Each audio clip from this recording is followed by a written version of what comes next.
Muy bien, vamos a saludar de inmediato a Francisco Gatica. Él es analista de Corbiobío, la Corporación para la Regionalización del Biobío. Francisco, ¿cómo estás? Gusto saludarte. Un gusto saludarlo. ¿Cómo está usted, don Hugo? Harto rato que no hablábamos. ¿Cómo está? Bien, todo bien. ¿Estás sorprendido, bien, no? Sí, estoy sorprendido por dos grandes temas. Una es por la baja participación. Todo hacía pensar antes de que se podía repetir o llegar al 50% de participación del plebiscito. Lamentablemente la participación fue de un 43%. Por lo tanto, hay un interrogante que hay que resolver. ¿Por qué efectivamente aquella energía, aquella cosa épica que estuvo en el plebiscito del año pasado no se consolida, no llega finalmente a las urnas este fin de semana? Yo creo que la primera causa es sorpresa. Y la segunda causa sorpresa yo creo que es el resultado en general de lo que podríamos llamar la derecha, donde no alcanza el tercio, que tiene un fin bien práctico, que está asociado a los quórum calificados que exige el funcionamiento de algunos temas de la constituyente. Puede ser, yo creo que es el segundo motivo de sorpresa. Sí. Hay sectores, o había sectores, digo había, porque ya lo sé la pregunta, había sectores que querían cambiar esta regla de los 2/3, digamos, porque pensaban que no iban a llegar a los 2/3, pero parece que sí llegaron a los 2/3 y la derecha se oponía a cambiar los 2/3, entonces ahora capaz que la derecha quiere cambiar los 2/3 y el otro sector ahora no quiere cambiar. Se va a producir una cosa bien rara, ¿no? No, yo creo que lo que va a suceder es que la derecha, dado que no alcanza el objetivo del tercio, va a tratar en algunos temas específicos generar coaliciones con aquel grupo de candidatos que todavía no manejamos bien, que son los independientes. Recuerde que los independientes no responden a un partido, en general son del apruebo, pero claro, viendo tema por tema, ámbito por ámbito, va a ser muy interesante cómo se comportan ellos, porque finalmente ellos van a permitir facilitar o van a permitir entrabar una determinada discusión. Sí, yo creo que cambiar la regla es complejo porque más o menos cierto, ellos probablemente necesiten pasar de los 39 probablemente escaños que tienen a los 50 y tanto que les permite alcanzar el tercio, pero en rigor vamos a tener que ver cómo se comporta el independiente y cómo se comporta para cada tema específicamente. Sí, yo voy a decir a lo mejor una obviedad, pero probablemente hay muchos que nos están escuchando en su casa. ¿Qué es esto de los 2/3, el tercio, los tercios? Se determinó, señora, señor, que está en su casa, que para que una norma pase el filtro, o sea, para que se apruebe para la Constitución, se requiere un mínimo de 2/3 del total de constituyentes, que son 155. Entonces, si una norma que se diga, que se escriba en la Constitución, no pasa ese tema de los 2/3, no puede estar en la Constitución. Entonces, por eso se requiere esa mayoría de los 2/3. Por eso hablamos de los 2/3, el tercio, señor, que está en su casa, digamos, para que sepan. Así está asociado al funcionamiento una vez ya instalada la constituyente y que afecta finalmente el resultado final, que se va traduciendo en plebiscito de salida.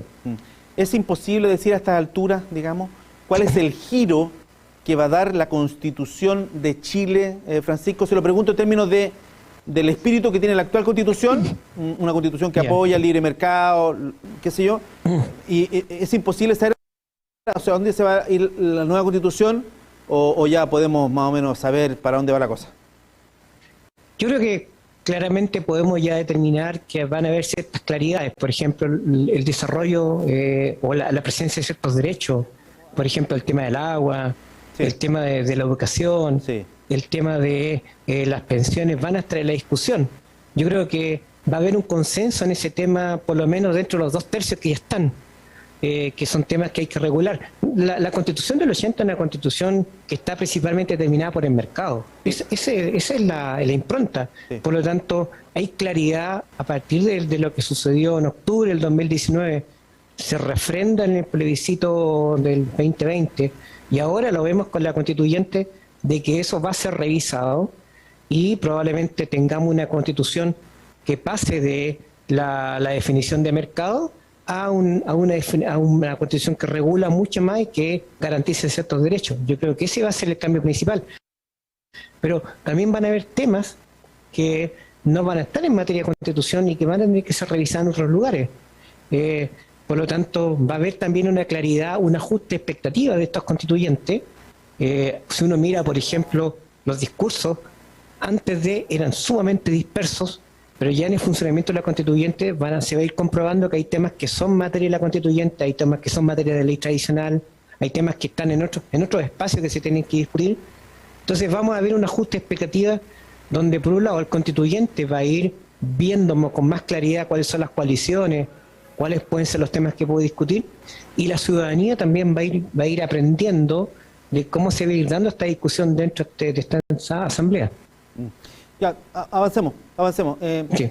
Vamos a los alcaldes, digamos. Hay mucho tema, digamos, sobre todo a nivel de medios nacionales, con lo que pasa en la alcaldía de Santiago, que asume una candidata comunista. En Viña del Mar pasa lo mismo, en Valdivia. Entonces, ahora, yo siento que esos son como chispazos, digamos, y que llama mucho la atención, los focos se van para allá y la gente dice, oh, qué sé yo, no sé, hay como, no sé si llamarlo preocupación del giro que eventualmente da el país. Yo no digo que sea bueno o malo, solo estoy poniendo el énfasis en que está ese tema ahí dando vuelta.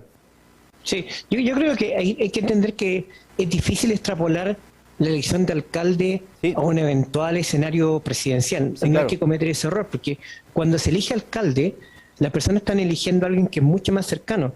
El alcalde opera como un dique de contención a veces de la demanda social, es el canalizador. Por lo tanto, hay veces en que los alcaldes se desgastan y hay veces en que el alcalde consolida su base a partir de la cotidianidad de los problemas. ¿Sería entonces eventualmente la elección de concejales la que eventualmente sí mide las fuerzas políticas?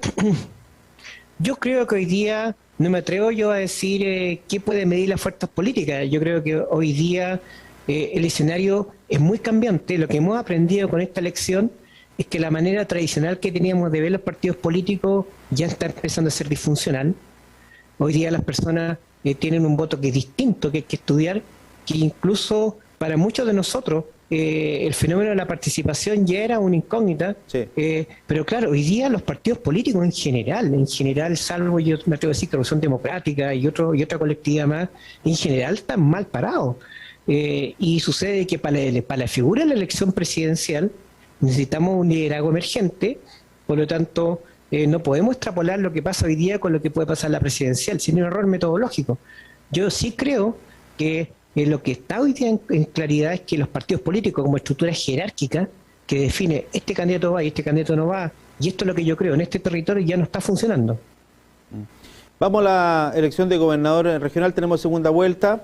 Sí. ¿Le sorprende lo de Erika Edo? Que ni siquiera...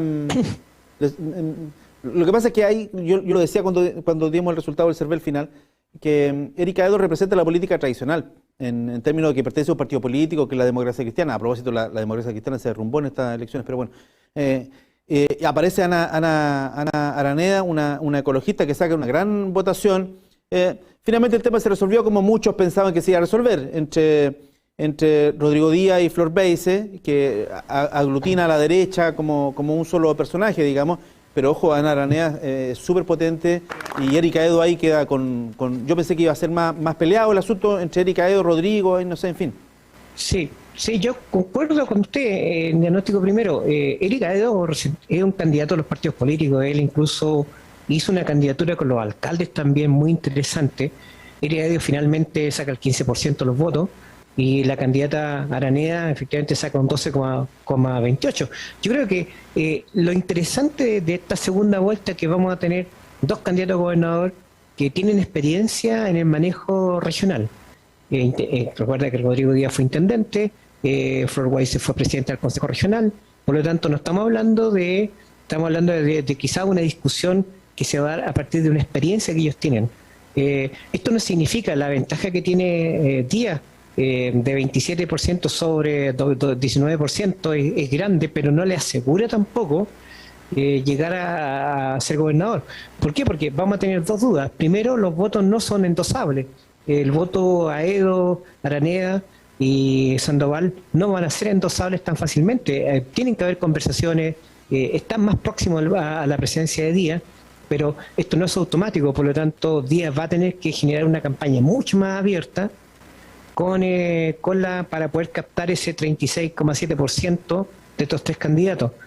Por lo demás vamos a tener otro tema, que vamos a tener el tema de la participación. Sucede que esta elección la tenemos muy cerca también y vamos a enfrentar la disyuntiva de cómo la gente se aproxima a votar. Y yo creo que ese es un tema que está inconcluso y que puede pasar la cuenta. Tú dices que puede haber menos gente que vote incluso para la elección. Puede haber menos gente que vota en relación a esta. Recuerda que a nivel regional nosotros estuvimos votando ahora cerca del 41,2%. Sí. ¿Vale? Para el plebiscito estuvimos en el 47,8%. En la segunda vuelta, la presidencial en la región estuvimos en 47,2%.